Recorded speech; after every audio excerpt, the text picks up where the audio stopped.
Corruption is about human being ourselves. Human beings by nature, we are selfish. We are greedy.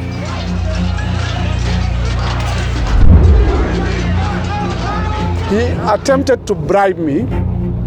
He gave me $15 million cash in bags. Lorsque on enquête dans les cercles du pouvoir, il ne fait plaisir à personne. C'est-à-dire, vous gênez le pouvoir, vous gênez tout le monde.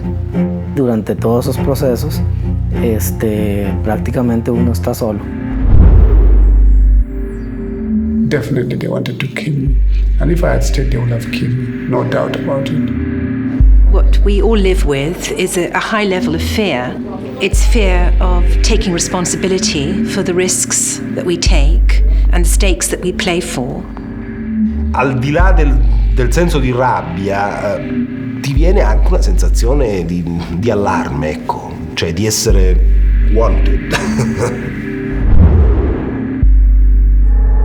30 anni fa non c'erano indagini di corruzione importanti e adesso siamo entrati nella città proibita, dove ci stanno le persone irrispettabili.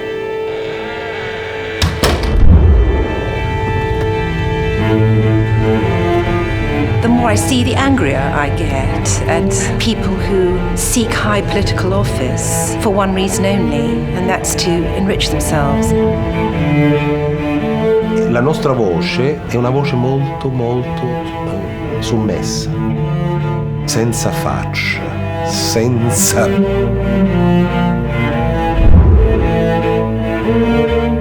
Now the question is, how do you take the greed from human beings? Is it possible?